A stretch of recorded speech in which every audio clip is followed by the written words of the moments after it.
Okay, welcome back to Theology for the Unwanted podcast. I'm Dan Tilson, your host and Catholic guru. And over there, we've got John Byram. How's it going, everyone? Hey, all right, welcome back. What's up? We made it to episode 2 without getting canceled. Look at that. Look at that. See if we can keep the streak going. So on today's episode, tackling a couple really good issues, we're going to talk about, that confession. You and I have both had that confession. I think everyone's had that confession. Yeah. We'll see if we can find some new ways, shift the questions and figure out like how do we evaluate our sins. And then we'll make some predictions for Pope Leo and his new papacy. I know it's still very, very early on, but he's given a number of speeches and I think we can see the direction this is going, and it looks a little bit like JP2. So there we are. John, you just got back from a trip. Oh yeah, we did. Oh, I did. Yeah. I mean, you were kind of there too. But yes. Yeah, we were gallivanting around Europe, but we had some common destinations. We were in Florence. We went to Florence was incredible. Antwerp after that. Antwerp. It's always fun to say Antwerp. It's a fun name. Well, I did learn that they don't want you to try and speak Flemish. No. It's funny, all the countries I traveled to, they were happy that you attempted out of respect. Brussels, on the other hand, or probably Belgium, on the other hand, not so much. I told the priest at that parish we were visiting, I said, we're going to Elftegabad for lunch. And he was like, what? I've never heard. And so, I read a lot of reviews and it sounds like it's one of the best restaurants in town. He goes, that would be Elftegabad. And it's like, I think you just said the same thing, but quicker.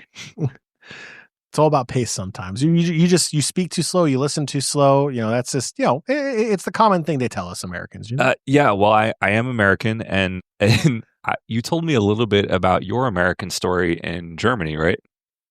I know there was one in Florence at the gelato shop. No, what about at the airport when you were trying to get through with all your luggage? Oh my goodness. Okay, so dead giveaway that you're an American. Yeah, dead giveaway because I travel with luggage. Sorry, I was in Europe for 2 weeks. I apologize for having a checked bag. Yep. Yeah, so I have my roller bag for my carry-on, and I have my messenger bag that's got my laptop and my iPad and everything in it. So I'm going through the airport there in Germany.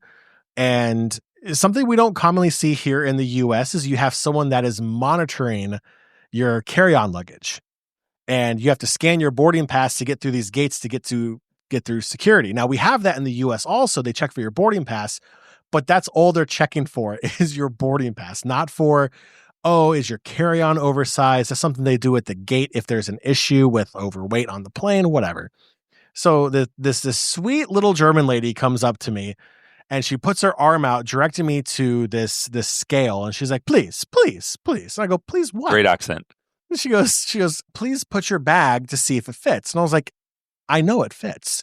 So I put it in there, fits perfectly. She looks at it and she goes, you're flying economy though. And I was like, yes, please remind me again how poor I am. I am flying economy for 8.5 hours on this aircraft. Yes.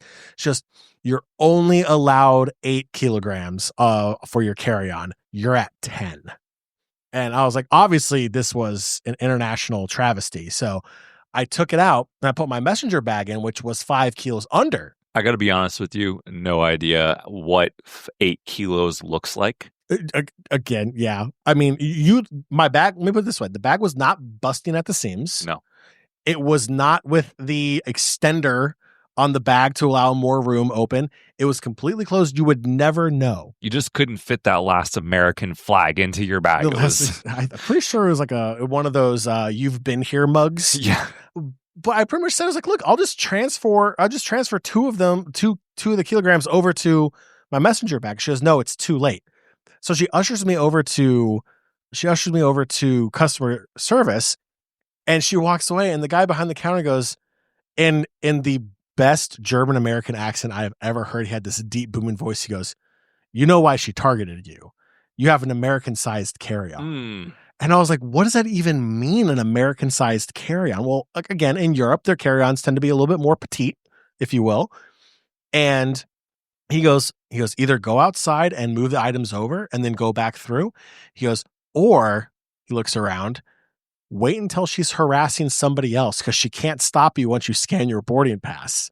And I was like, I'm going to go with that option. And he smiled and said, good luck. And I went around the corner. Sure enough, she was harassing some other poor American.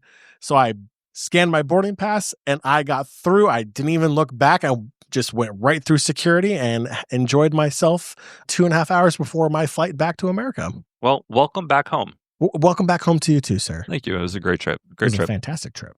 I have a little bit of a horror story from a bar I was at earlier today. Oh, I think I saw that on your Instagram. Yeah, I sat down, and of course, it's June right now, so the sign at the bar said, "It is intern season. Day or night, we're checking IDs." It says you must be born after 2004. Oh, okay. That I felt that. And then I thought about what I was doing in 2004, and I was playing 8th grade basketball. Not well, mind you, because I never got a basket the entire season. 0 points. So here we are.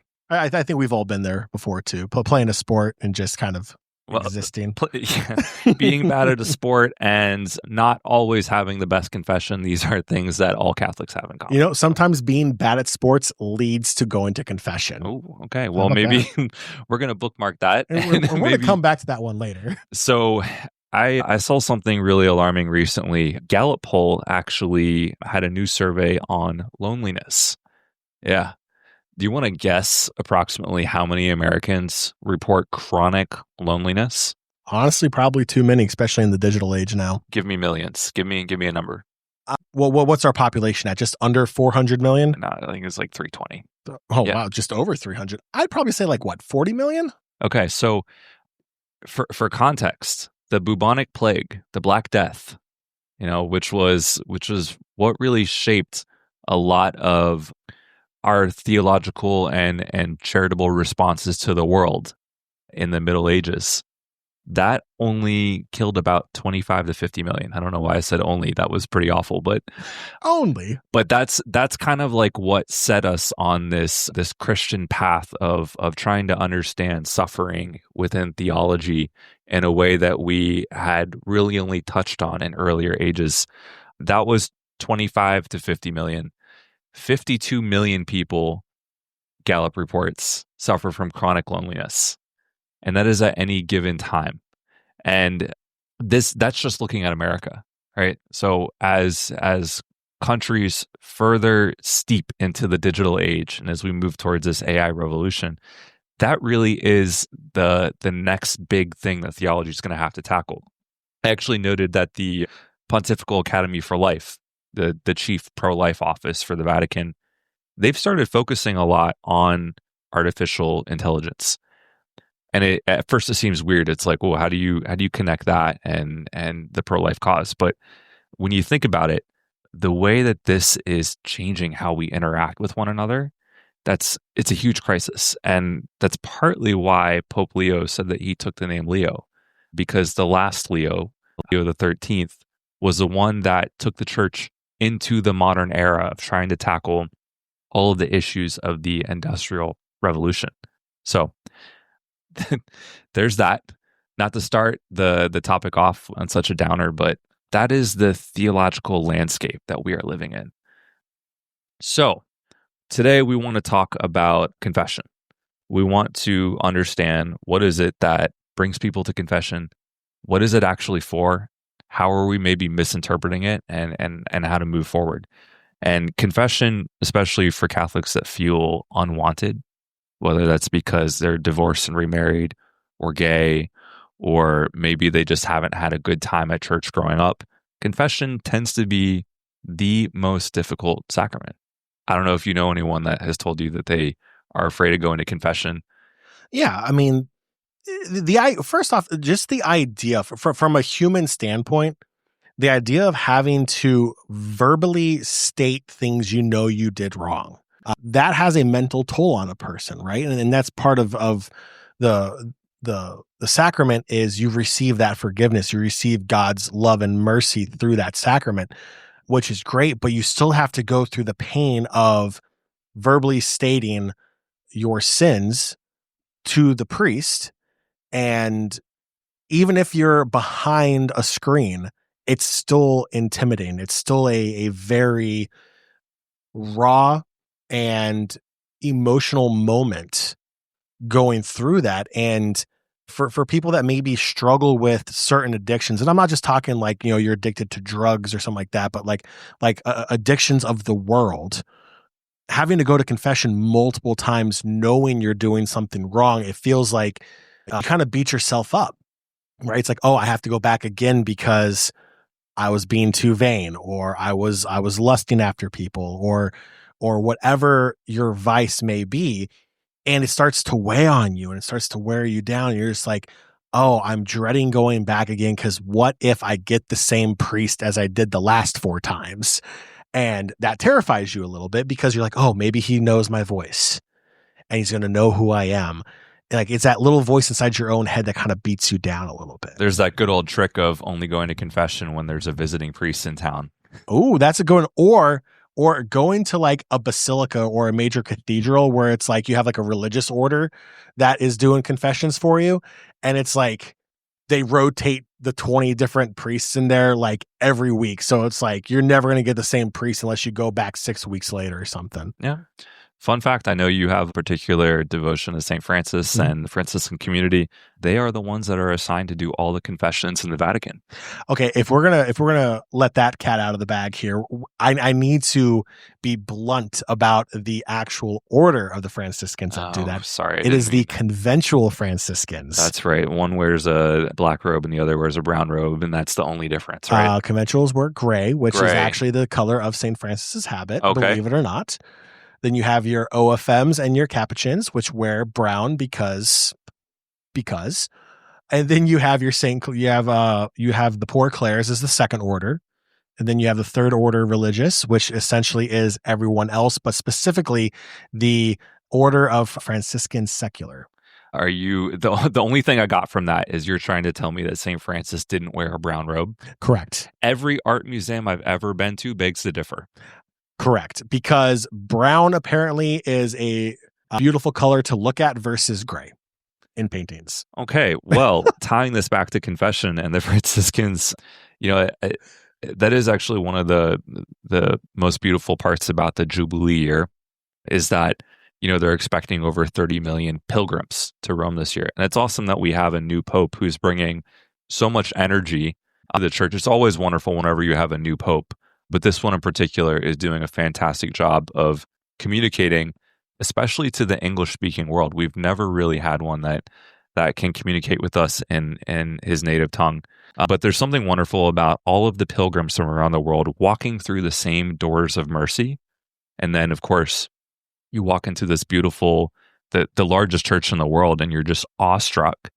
And you have the opportunity to sit down with a Franciscan and just say, like, hey, these are my sins. I'm here for forgiveness, right? Something that struck me, I was reading theologian Andrea Grillo's commentary on confession, and he said, we've turned this a little bit too much into a judicial function, almost like you're appearing before a judge. And, I think it's wonderful we have the screens, because I have that fear too when I'm talking to a priest and saying, like, you're very vulnerable. That screen definitely makes it easier. But there's this temptation to think that you're appearing before a judge instead of a physician of Christ, right? So Andrea Grillo says that the purpose of confession is about taking that pain that you have, that pain of separating your relationship with God, and elaborating on it. And then the church is supposed to walk with you together to restructure the body, mind, and spirit so that we are repointing you back towards Christ. I mean, on paper, that sounds great. I don't know if many, at least, I don't want to generalize for American Catholics, but I know, like, when I go to confession and I'm standing in that line with hundreds of my other fellow sinners, and we're waiting our turn to go into that confessional.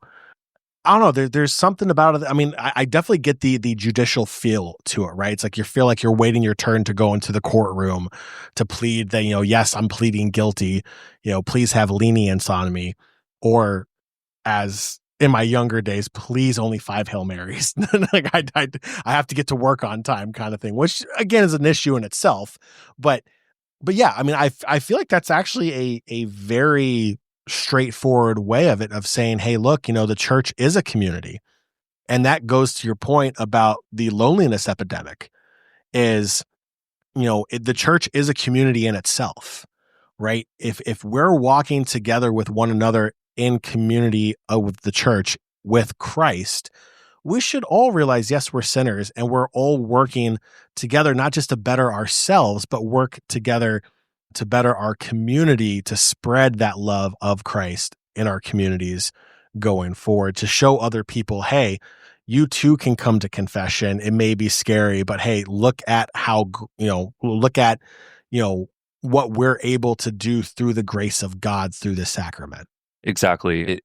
It's exactly that. And, as you were talking, it reminded me of John chapter 8, the story of Jesus writing in the sand. Fun fact, that is the only reference in the entire Gospels that suggests that Jesus was literate. Of course, we don't know what he wrote. He could have been drawing a picture, it's possible, but he came to the defense of a woman who was experiencing pain, and through that, she experienced some sense of conversion to the Lord. So, a priest a few years ago pointed out to me, when Jesus said to that woman, get up and sin no more.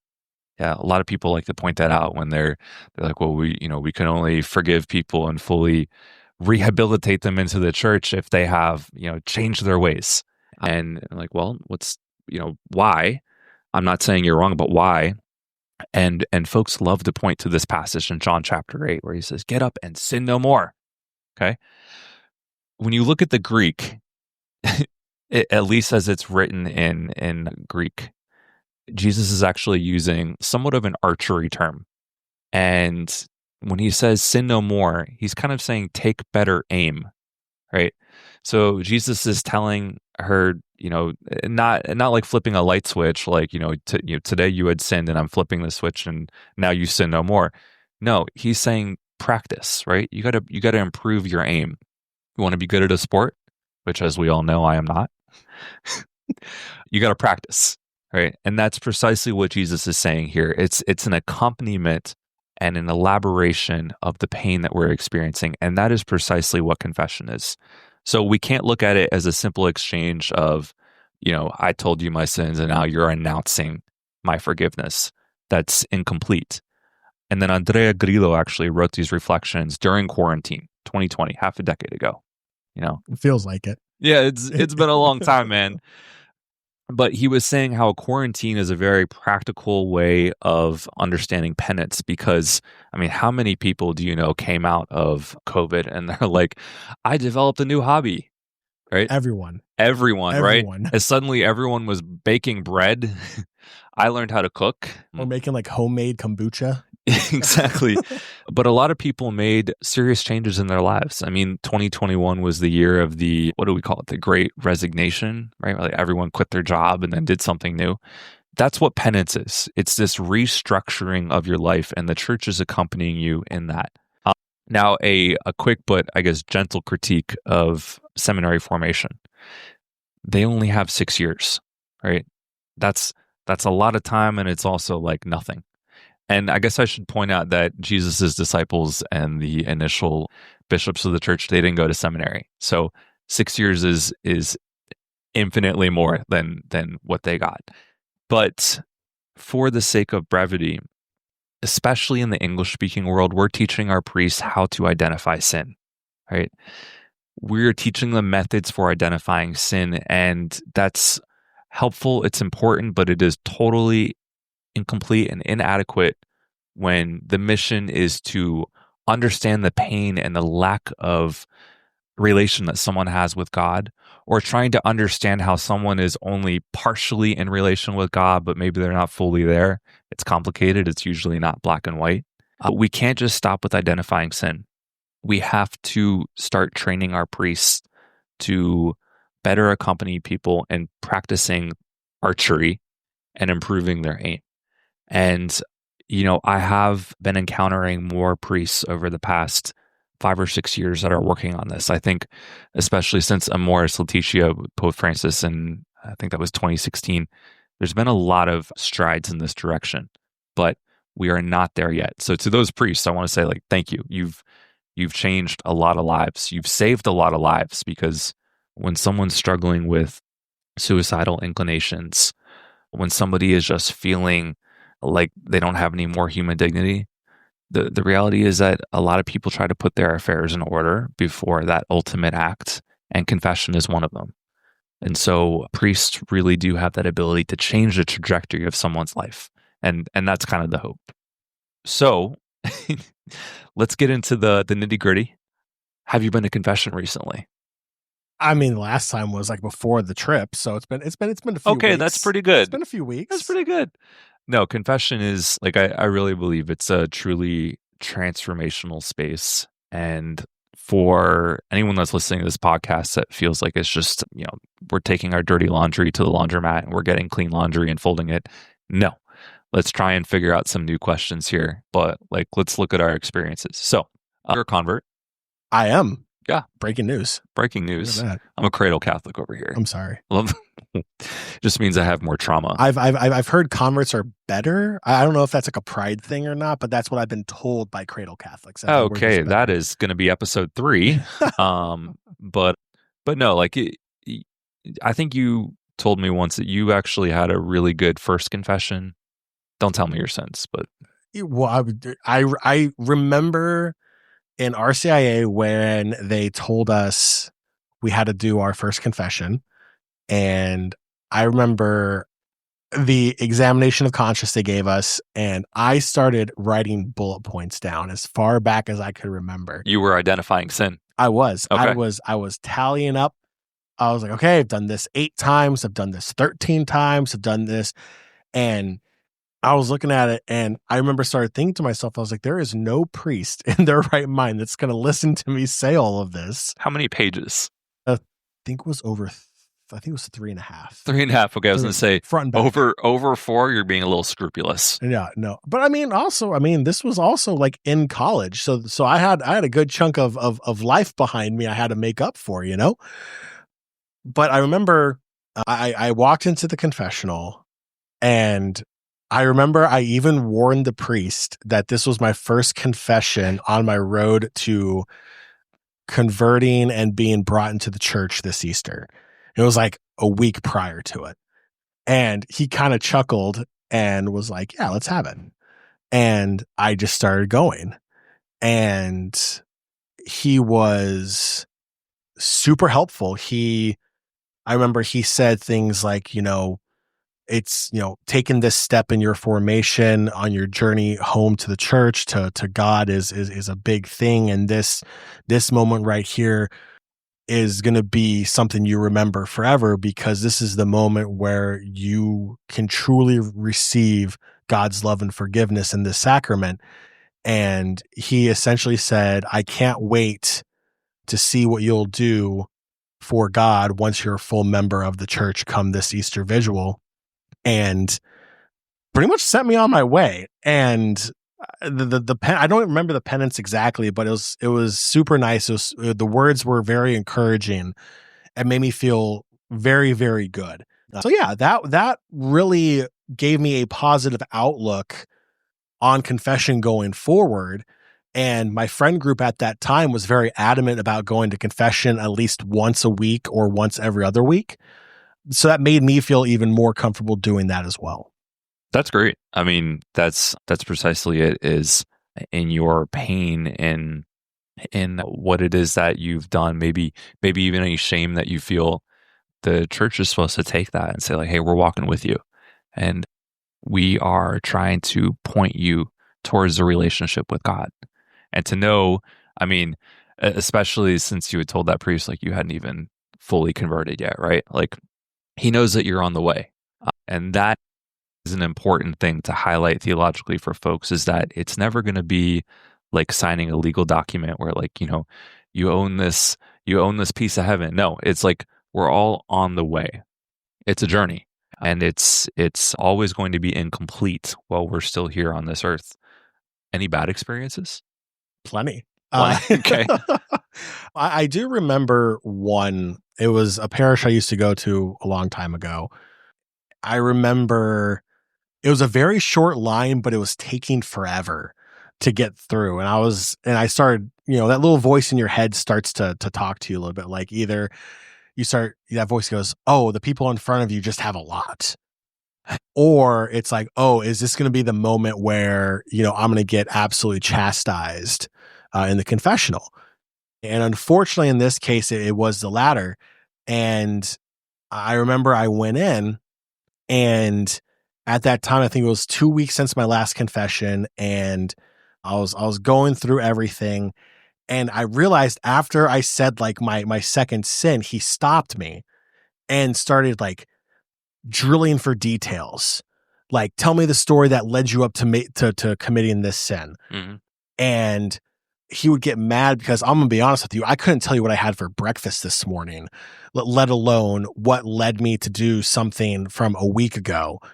So I would try to recall it the best I can. And I remember he would start to raise his voice at me, saying things like, "Well, how do you expect God to be able to forgive you if you can't recall what led you to sin?" Yikes. And I'm just sitting here. And again, like this was probably within my first year or two of being a Catholic after my conversion. And that really took me aback. It shook me up. It was an experience I was not very happy with. And I was there with a couple friends. And once we left the parish, I asked him, I said, "Is that normal? Like, I've never had a confession like that before. Like, I feel worse now after confession than I did going into it." Like, to me, it was so bad. I started to question myself. Did I even really receive forgiveness? Because the message I got from the priest in that moment did not feel like I was forgiven for what I did. So that weighed on me for a bit. Did you push back gently at the priest at all, or? I did. There was a point towards the end where his voice was getting loud again, and I kind of chuckled a little bit, and I said, "Wow." I go, "I thought I was coming here to receive God's forgiveness, love, and mercy." And I was like, "I'm not sure what's going on here right now." Mm. Okay, there are two things that you did that are fantastic that I did not think I was going to bring up in the podcast, but it's actually really important for anyone that feels vulnerable for any reason when they go in. First, it is, I got to say, like, I genuinely believe that most priests do a fantastic job at confession. Agreed. I also believe that even when priests are maybe incorrectly reading canon law, or maybe giving you a judicial response, that they are doing so with a good heart. I really do believe that.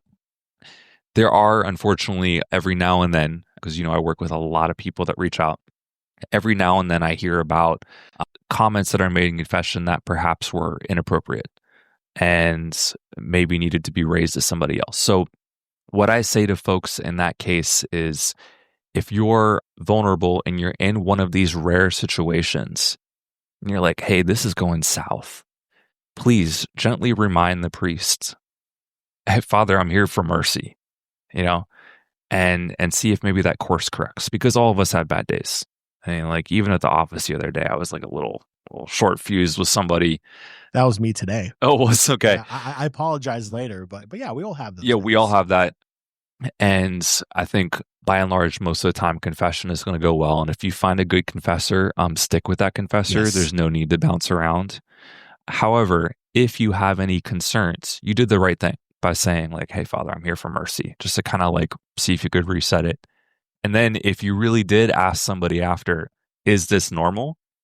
I mean, chef's kiss, right? Yeah, 100%. I think that most of the I guess I can't say for sure most of, but a lot of the scandals that the church experiences could be prevented if people felt empowered to remove themselves from a situation. Because, like, when you're standing before a judge, if it feels like you're in a courtroom, you're probably not going to excuse yourself, right? But it is okay if you're not sure what you're experiencing is healthy to say, like, hey, Father, I'm here for mercy. Also, I'm not ready for my act of contrition today, right? That way you're not accusing the priest of anything and you're just saying, like, I'm not as ready as I thought it was. And then you excuse yourself, ask another Catholic, was this normal, right? Ask a couple Catholics. You don't have to accuse anybody. Just say, like, hey, this is what I experienced. Tell me if I need to talk to somebody about this. And most of the problems that I have encountered that people have reached out to me with, and also from my own experiences, I truly believe that we could empower folks to sidestep and avoid that. So, congratulations on doing the right thing. Did you make it through to absolution in that confession? I did, yes. Okay. But I still didn't feel good afterwards. Yeah. Because you weren't being accompanied. Yeah, it felt like I was kind of cast off, right? Yeah. It was I was looking for that mercy, that forgiveness, that love, and it felt like, a watered down version of that because of what transpired in the confessional, and it just made me feel uneasy in all honesty, and that was what led me to ask those questions. But I mean, as a convert, that's what we normally do. Like, we ask questions. Like, we converted to Catholicism because we asked questions, right? Yes. So, like, for me, questioning things in the church doesn't feel like a bad thing, where I've had some of my cradle Catholic friends come up and be like, I would never go up to a priest and question them about their homily. And I was like, well, I'm not like questioning them in a bad way. I want them to expand on something because I'm generally curious as to their message. Yeah. Right. To me, that's fruitful conversation. But for some people, it's taboo almost, right? And the same thing when you involve a sacrament now with confession, when you have that pushback and you start asking questions, that for some people can be very challenging. Also, with the view of the hierarchy, right? People hold priests in a higher capacity because of their position of a church. And it goes back to that judicial thing. It's like, you don't want to disrespect the judge. Yeah. And the priest feels like a judge. So you're trying to say, yes, Your Honor, no, Your Honor, kind of thing. Yes, Father, no, Father. You're trying to show that respect. And that's where some of those issues come in. Giving just a small sneak preview of the upcoming book, Theology for the Unwanted, I talk a little bit about confession experience that I had, a wonderful one that like still touches me to this day, where I walked in and I was vulnerable. And I even remember saying, like, Father, I feel like maybe you won't even give me absolution at the end of this. And he said, Daniel. And I think that was the moment where I was like, oh, I'm not screwed here. This is actually like a very loving Father. He goes, sometimes it feels like you're before a judge, but I am not a judge. I am a physician of Christ. And maybe the reason why you have sinned is because you have failed to love God. That's all that sin is. And you have failed to love yourself as He made you. And you have failed to love your neighbors. And so we're here to figure out, how do we help you get back on your feet? Right. And that was just such an emotional experience for me, because the shame that I was walking into confession with, the sense of self-doubt, the dissipating feeling that my human dignity was like something of the past. By the way, it wasn't even that bad of a confession. In hindsight, I think I had just like really gotten in my head and worked myself up. But the priest really helped to reset expectations. Now, on the other hand, I've had a couple of difficult confessions. One where I expressed to a priest that I thought something that I was experiencing at a parish, nothing physical, but I said, like, hey, this is maybe not totally appropriate. Maybe some boundaries have been crossed. I am thinking of going to a different church. And of course, the parish that I'm at now, that's the one that I ultimately moved to. I've been there for, 16, 17 years. And beautiful love it. Choice too, by the way. Is Italian speaking. So, and making that move, daring to make that move really reset all of Catholicism for me and just kind of brought it back to life. So in a way, like, I'm a little bit of a convert too, Oh no, sorry, I'm getting a look here. Sorry, I Yeah. apologize to the converts. No, it's Um, okay. I may or may not have rolled my eyes when he yeah, said that. no, it takes a lot of courage to convert because that's like a public stance that you're like saying, I am moving communities, right? Or I'm joining a community and all of the good and bad of this community, you're going, yeah, right? In the same way, mine was, a parish in the area where I had grown up. I'd been to a number of different parishes when I was younger. But I told this priest in confession, like, hey, I'm thinking of going to a different parish. And this this priest, in the most well-meaning way, in his way of trying to identify sin, was like, well, canon law 515. That's the. I know it's not one of the Ten Commandments. It's the 515th canon. He said that the church in her wisdom gives you this parish. It's territorial. It has boundaries. You know, and that set me back a little bit because the priest had not taken the time to ask, like, well, what are you experiencing? Why? Like, where a parish is supposed to be a community of belonging, where this lived forgiveness that is confession can kind of become more public and be done in a communal and sacramental sense outside of confession itself. And so the sacrament and the belonging to a parish is not actually something that theologically is determined by zip code.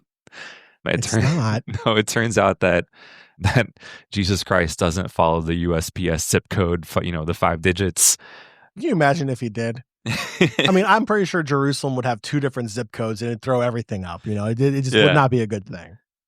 So, that wasn't a terrible confession, but it set me back because I was searching for that accompaniment of my pain and I wasn't finding it.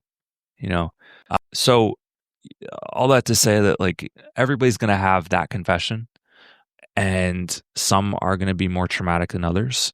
However, you find that priest that's working with you on mercy and kind of like that archery term, improving your aim. Man, that's golden. Don't let that go. And also thank your priest too, because it's not therapy. They're not getting paid to be your psychotherapist, but they are there listening to your sins all day. And so thank them because they are walking with you. So, I was thinking back to when I was in high school, Catholic high school, and we were learning about the definition of sin. And I want you to compare this to your RCIA class that you went through 10 years ago. Because I remember saying, like, what is sin? And the teacher said, sin is folly. And I wasn't a theater kid. Maybe I should know what folly means, but I had to look it up. And I think it just means like something against your nature or whatever. And I was like, oh yeah, that sounds deep. And so like people would ask me after that, like, how do I know if I've sinned? Well, like, sin is when you have follied. So I don't know. Did they give you a better definition of sin at RCIA? They gave us the most judicial definition possible. I'm here for it. It was obviously you have your venial sin, you have your mortal sin. And the mortal sin is where I still remember the formator saying this, where you sever all ties with God and his love. And I just remember that statement. I mean, I've heard of Catholic guilt before. I think that was the first time I was like, you know what? I can kind of see what people are talking about. Like, the way that this was presented was in a very aggressive and graphic way, right? That what you did severs every single connection to God possible until you go to confession to receive that mercy. And while maybe to canon law, it's technically correct, it was very aggressive. Like, when you have a group of people that are going through this process and that's what's told to you, I can remember several audible gasps in RCIA class that night when it was said that way. And that's kind of what stuck with us, is that sin is the act of severing yourself from God in an act of rejecting his love. That's an aggressive introduction. Very. Yeah.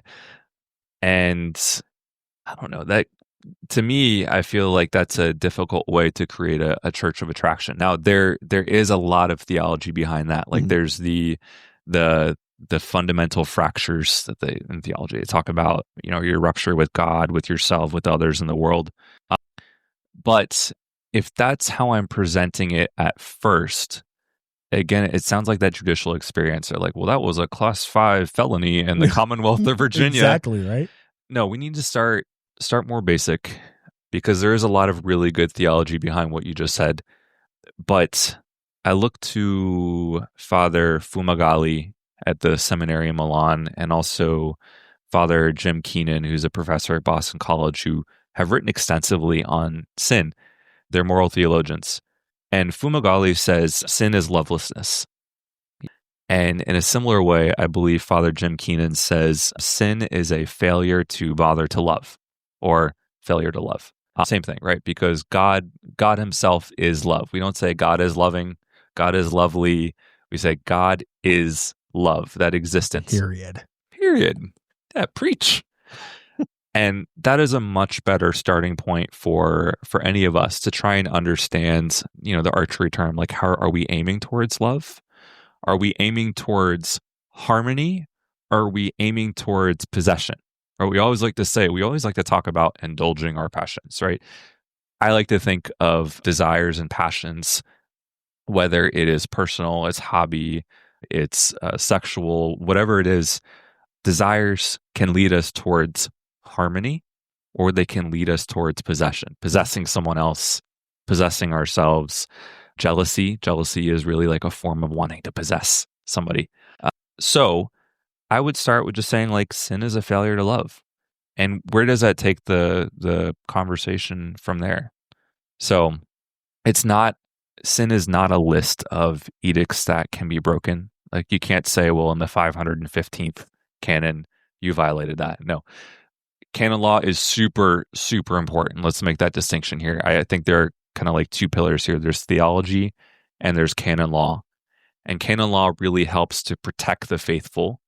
It helps to make sure that we are not going too off the rails, that we're kind of like staying within boundaries enough that the community stays unified. So in that sense, it is pointing towards the being of love, because it tries to preserve that unity. Theology is about discovery. It's not about imposing. For the people that are listening, I'm making bear claws and I'm trying to It's very intimidating. Very intimidating.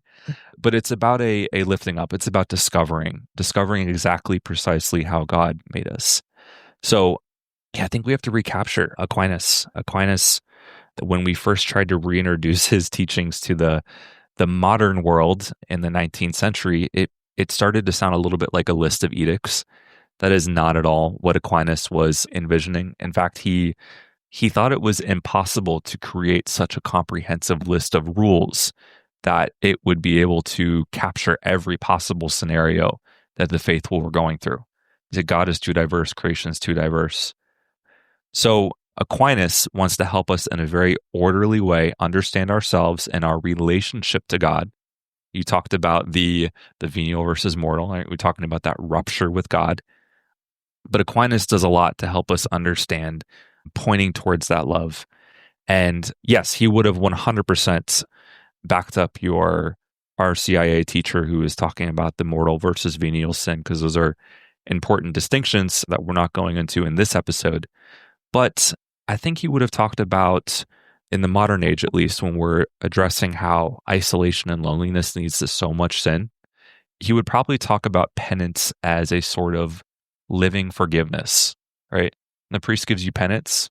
You are to live out forgiveness. And that's what confession is. It's that exercise. So we only have about 10 minutes left here. Another controversial issue in English-speaking countries. Most of the world does not have this controversy. I'll be very clear. But particularly in the United States, there's this constant debate about whether or not we publicly deny communion for some individuals that are potentially in a state of grave sin. You ever heard anyone talking about this around the water cooler? In this area, yes, all the time. Hey, we live in a good area, but we do love politics around here. Yes, yes, we do. So I don't fault people for that. But no, there is a tendency to politicize communion.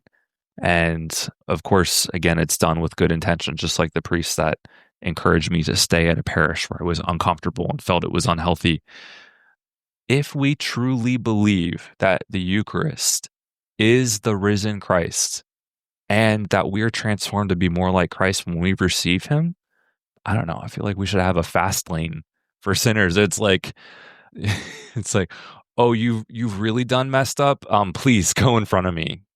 But not the amusement park fast lane where you have to pay $25 to get it. Well, we do have collection baskets. We do have collection baskets. But no, I think I agree with you in that sense, right? And that was actually a question that came up in RCIA quite a bit, was if receiving the Eucharist, because the way it was explained to us was the reason why you don't have to confess venial sins is because when you receive the Eucharist, that alone takes care of like your venial sins, right? It's only the mortal sins that suffers the felonies, if you will, that sever that relationship. So, one of the questions I asked, I didn't get a really good answer, is why would receiving the Eucharist only work for venial sins? Now, again, without going to like the deep theology on why we have confession, why we have that sacrament, it was just a question that was brought up out of curiosity. Because I agree, right? Because like I think we should be encouraging people in the Catholic Church to receive as much as they can. 100%. St. Paul does say that we have to really discern what it is that we are eating, otherwise we're condemned. That's a real thing. Mm-hmm. But we need to take risks in the Catholic Church to bet on people, to help them understand that virtue of hope, that if you approach the living Christ willingly, even if your relationship is in many ways broken, or it is not perfect at this moment, that this is a value add. It is a real good that can happen in your life. The church has made many, many, many changes over the centuries on how we receive communion, when we receive communion. It is always responding to cultural norms, things that are shifting in our culture. For example, maybe in RCIA, they told you that you have to receive communion at least once during the Easter season. Right? There's only 5 precepts, and one of them is you got to go to communion during the Easter season. That was implemented, I believe, after there was a period in the church where we were so hard on ourselves and felt so unworthy of receiving the Eucharist that people stopped going. They preferred to just like look and gaze and pray. And there's a lot to that too, but the church was like, no, you should approach the Lord. Now in the modern era, particularly in English-speaking countries, there's a pendulum is swinging again, right? And we're like, no, communion is for the exceptional. It's for the people that keep their luggage under 8 kilos. Sorry.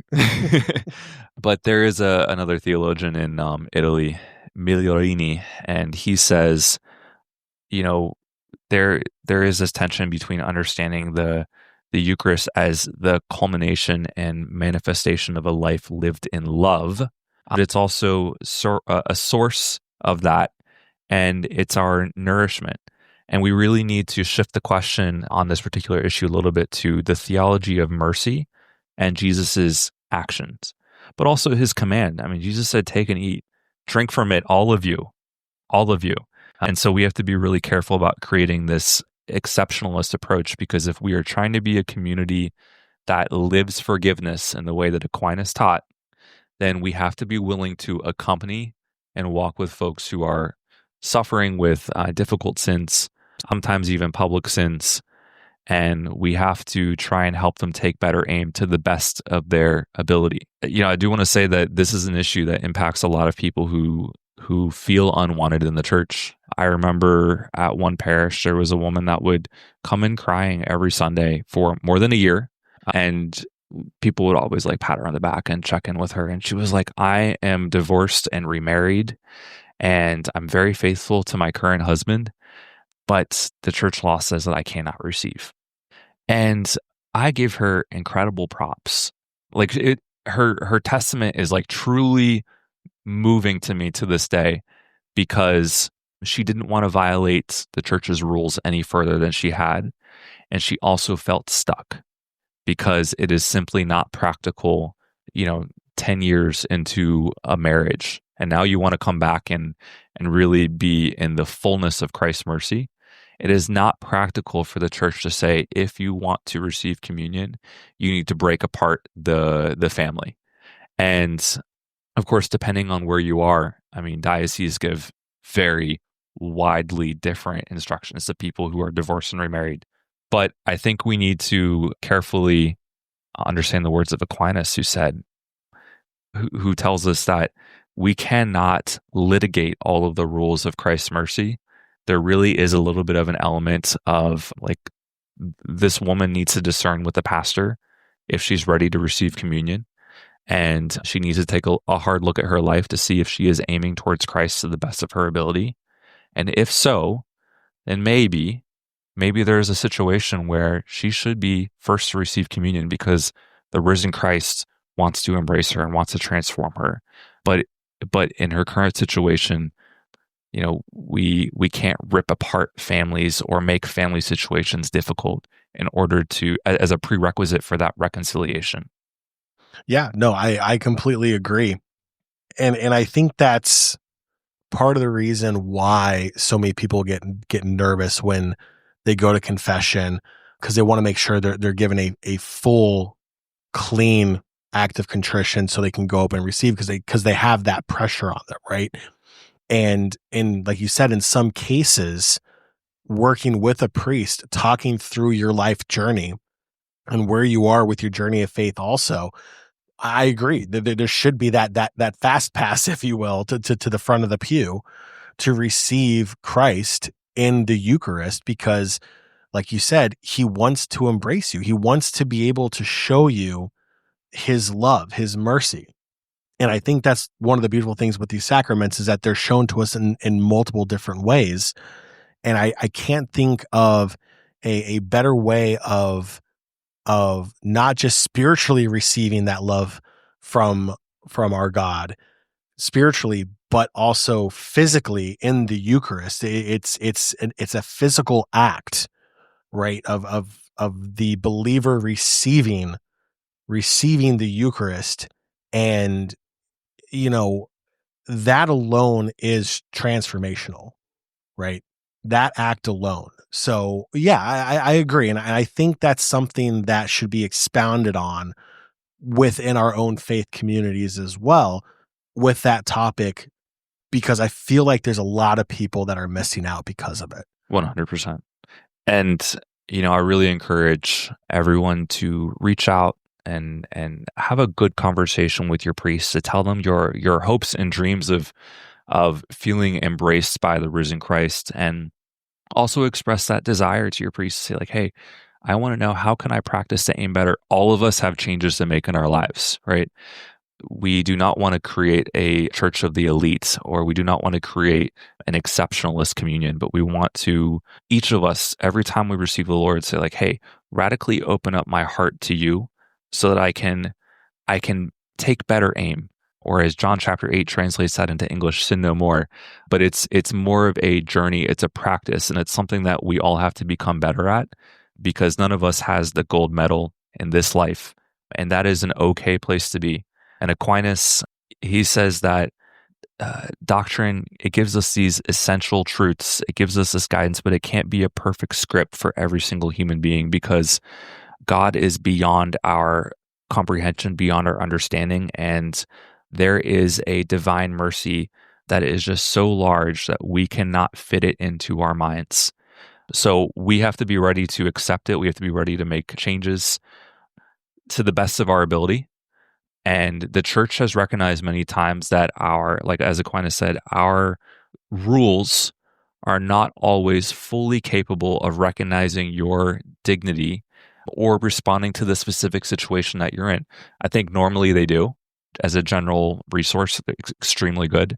But talk with the priest so that he can understand your heart and help you walk this journey. Now, as we get towards the close, we have now had a new pope for a couple months. How's it going, John Byram? You know, I still remember the announcement of the new pope. But first off, I was off by 2 days. I was expecting it to happen that Saturday. Okay. And I was wrong, which is fine. I'm still in shock that we have an American Pope. We do from Chicago. From Chicago. I'm still waiting to see when Deep Dish is going to be coming to the Apostolic Palace. Well, not just that, but like I'm waiting for that to become like mandatory for every parish to have Deep Dish at their potlucks now. I think it's going to be absolutely incredible. No, but in all honesty, I think it's a good thing, right? So far, what he's said and how he's said things, I think is really putting a lot of people at ease. I think there's a lot of nerves on who was going to be the next pope after Francis. And I think he's doing a great job. And you mentioned in the opening that he's kind of feeling a little like a little JP2-esque, if you will, right? Which even for Protestants, JP2 was a major religious figure for them, not just because his pontificate lasted forever, it felt like, but because his message and the way he presented was really hitting home with Protestants also. And I feel like with the way Pope Leo is speaking, he's going to have that same power, not just because he speaks 5 languages, but I feel like he's going to have a great reach, kind of like a JP2 did as well. I thought you were going to say not just because he speaks English. Well, there's that. Well, look, I'm going to be honest with you, though. If you want to try to grow the church in the Western world, especially like in the US, we'll even throw the UK in there also, because right now I feel like the church in the US is struggling a little bit. I think being able to communicate in clear, straightforward vernacular will make things a lot easier to help, one, calm some people down, but 2, bring people back that may have left because maybe there's been something lost in translation or something that was confusing to somebody. I think the best part about his background is that he is a canon law professor. Yes. So we talked a little bit here about how we talked a little bit about this issue, but you know what? He gets it. Yeah. He really, really gets it. And I understood that from his speech back in May when he was talking at his inauguration. He said the mission of Peter is love and unity. And that is something that is really difficult to do in the modern world. I mean, as the world is changing so fast, there are many Catholic countries that focus on the theological disciplines. And then the English-speaking countries in particular focus on the canonical or the almost judicial side of the church. And Pope Francis knew that he was not able to serve the canonical side as well. It just wasn't his background. It wasn't his expertise. Pope Leo can speak to that preservation of unity that we need. And I think he can do it in such an exceptionally gifted way that only a canon lawyer could do. But not to mention, he was bishop in Peru, I believe, for 12 or 13 years. And so he crosses the divide of really 3 continents now, because before becoming Pope, he was the chief guy, doing the final check before Pope Francis made someone a bishop. He was in charge of those final stages of the appointment making. He gets it. Love and unity. I mean, we've been talking about the theology here and how the focus is on love and how canon law focuses on preserving that unity. And I have a lot of faith that this is going to be the best of both worlds. And I'm so happy for our Holy Father. Yeah. So seems to be a good one. All right.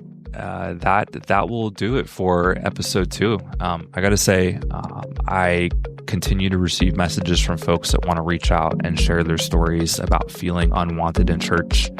I'm touched by every single one of them. It gives me a fire to keep going and